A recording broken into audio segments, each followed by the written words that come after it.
بسم اللہ الرحمن الرحیم۔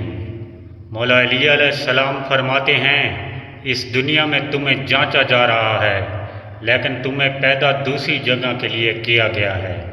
امیر المومنین حضرت امام علی علیہ السلام نے فرمایا، علم کی زبان سچ اور جہالت کی زبان جھوٹ ہوتی ہے۔ حضرت امام علی علیہ السلام نے فرمایا، ہر شخص اپنے جیسے ہی کی طرف مائل ہوتا ہے۔ امام محمد تقی علیہ السلام نے فرمایا، تم لوگوں سے دولت میں ہرگز نہیں بڑھ سکتے، ان سے اخلاق میں آگے بڑھ جاؤ۔ حضرت امام محمد تقی علیہ السلام نے فرمایا، جس نعمت کا شکر ادا نہ کیا جائے وہ اس گناہ کے جیسا ہے جو بخشا نہ جائے۔ یقین رکھو کہ اللہ ان لوگوں کا ساتھی ہے جو تقوی اختیار کرتے ہیں اور جو آسان پر عمل پیرا ہیں۔ القرآن کریم۔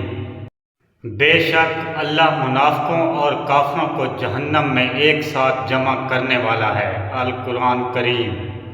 اور جو اللہ تعالیٰ کی راہ میں مارے جائیں تم انہیں مردہ نہ کہو بلکہ وہ زندہ ہیں لیکن تم شعور نہیں رکھتے۔ القرآن کریم۔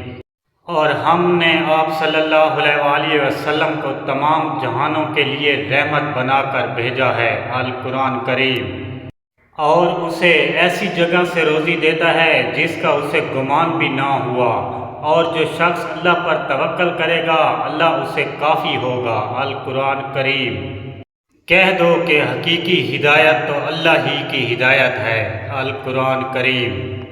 جس شخص پر تنگ دستی آ جائے اور لوگوں سے امید لگائے تو اللہ اس کا فاقہ دور نہیں کرتا، اور جو اللہ سے رجوع کرے اللہ جلد اسے غنی کر دے گا۔ ایک شخص نے دربار رسالت صلی اللہ علیہ وآلہ وسلم میں یہ شکایت کی کہ میرا دل سخت ہے، تو حضور صلی اللہ علیہ وسلم نے فرمایا کہ تم یتیم کے سر پر ہاتھ پھیرو اور مسکین کو کھانا کھلاؤ۔ رسول اللہ صلی اللہ علیہ وآلہ وسلم نے فرمایا، ایک پتھر کو جہنم کے کنارے پھینکا گیا، وہ 70 سال تک اس میں گزرتا رہا مگر اس کی گہرائی تک نہیں پہنچ سکا۔ حدیث شریف۔ رسول اللہ صلی اللہ علیہ وآلہ وسلم نے فرمایا، گناہوں سے توبہ کرنے والا ایسا ہے جیسے اس نے گناہ کیا ہی نہیں۔ رسول اللہ صلی اللہ علیہ وآلہ وسلم نے فرمایا، جب بندہ جھوٹ بولتا ہے تو فرشتہ اس کے جھوٹ کی بدبو کی وجہ سے 1 میل دور چلا جاتا ہے۔